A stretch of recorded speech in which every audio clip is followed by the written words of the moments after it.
possible preparation, sir? Wala. Zero. Pero sir, yung rules, pwede siyang gawin even during the break. It has to be decided upon plenary action yan.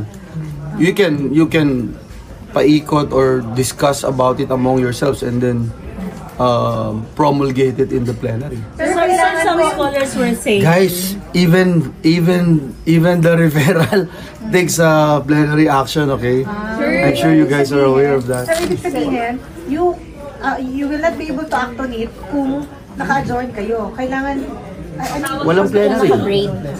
Sir? So, Walang plenary, so yeah. So, walang How? plenary, so hindi nyo ma-actionan yun kung isa The rules? na naka-adjourn na kayo. The rules or whatever it is again, there has to be a plenary action, okay? So kung hindi ma-actionan sa plenary, hindi pwedeng action, hindi makakapag-impeachment trial.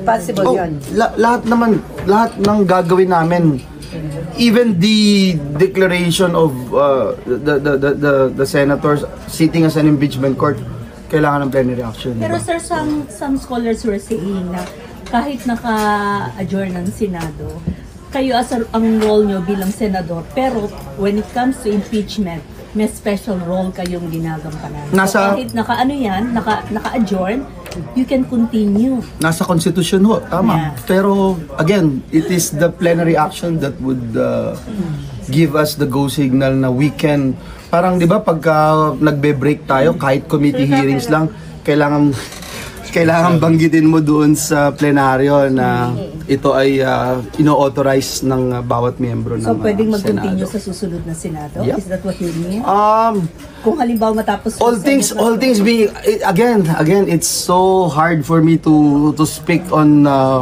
just ito anticipation na po pwede mangyari, etc. Sa session mamaya na mag-reconvene kayo after ng itong Reconvene kayo. kailangan may mag-move na mag-reconvene kayo. If it is filed and it is in the reference of business na sa agenda, automatic naman yun, di ba, na babasahin. Yes, sir. So, automatic din yun na i-refer. Di ba? And then if it is referred to a particular committee, the committee chair would act, whether it's rules or committee on justice, etc. You know? And there will be a motion. Siyempre, na... Pero yan, ang haba ng... Tignan nyo ha. Kung magmo-motion, kunyari si RG na i-convene kami as a court, pwede kong tanongin, RG, meron na ba tayong rules? How do you decide on quorum? Meron ba? Wala ata eh.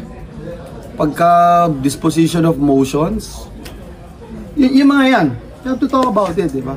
Again, ang hirap na anticipate na meron tayong schedule today, may agenda tayo today, may mga ipapasa kaming third reading Mahaba Ano today. yung agenda nyo today, sir? Yung third reading, madami.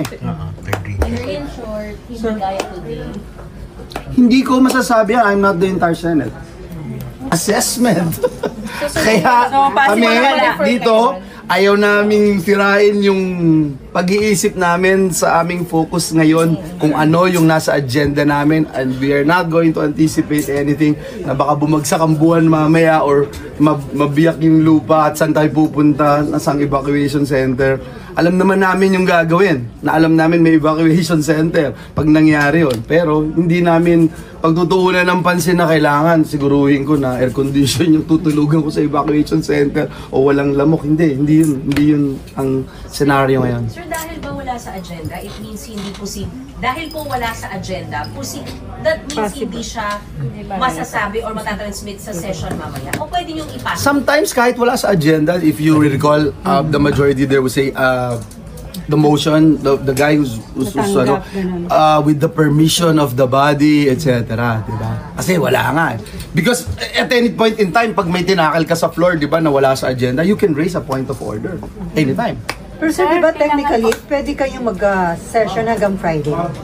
Technically, yeah. Pwede. If we don't adjourn, but siguro ang question ko din, bakit ba ngayon, how long did it take in the House ba?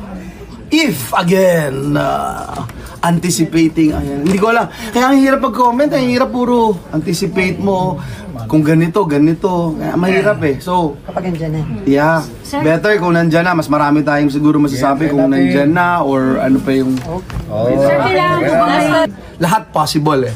Lahat subject to be questioned by anybody, any sector of the society. The scholars were saying, binabanggit kanina ni ma'am, pwede kayong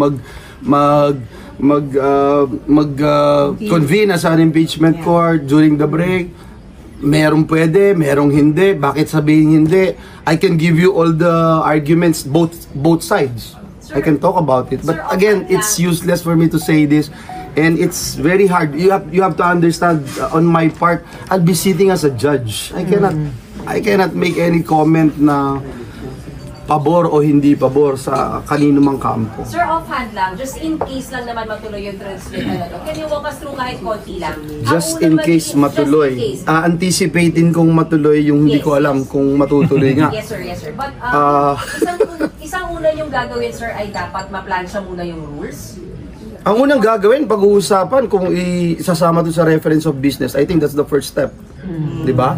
Pero sir, ano po general sentiment ng... I cannot speak for my colleagues. And again, if it is impeachment, as much as possible, we don't want to talk about it. Pero sir, especially anticipating whatever scenarios, no? And you can only convene the impeachment court if ma-refer nyo mamaya sa... ma-refer sa session, sir. Sa plenary. Sabi nyo plenary action, sir, diba?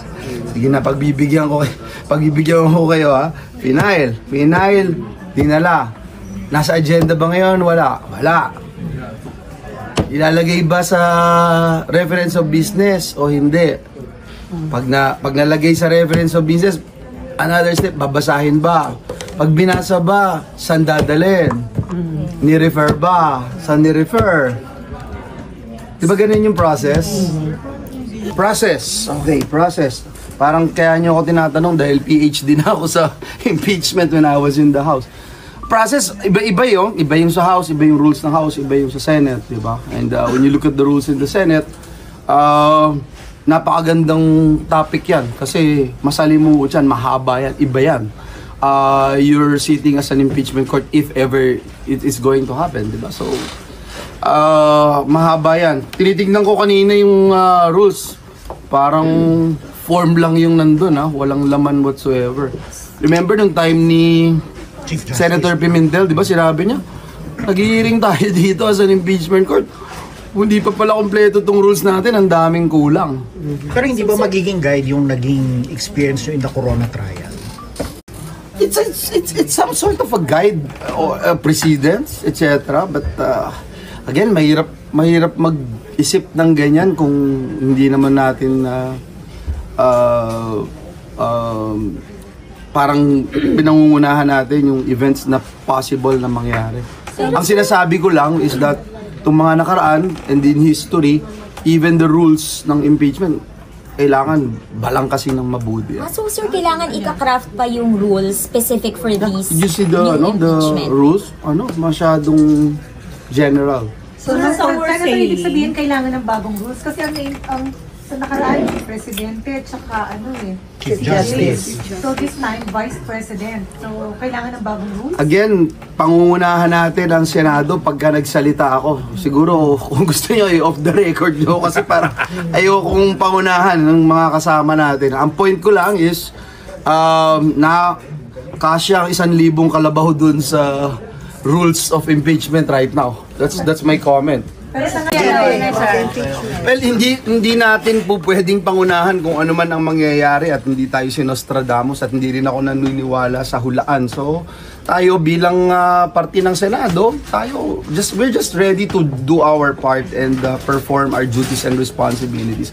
Yan yung sinumpaan naming tungkulin bilang mga senador ng Republika ng Pilipinas. So, whatever it is, ano man ang kailangan namin gawin bilang representatives of the people, senators of the people, yun ang gagawin namin. Once matransmit, walang magagawa. I cannot make a statement or anything because that's already thinking na may magta-transmit, di ba? Hindi natin pwedeng not even to anticipate na may magta-transmit. Dapat alam mo yun, when you took your oath as a member of the Senate, alam mo yun that if ever this happens, you will be sitting as a member of the jury. You will be part of the impeachment court. Alam mo yun. So, it's just there.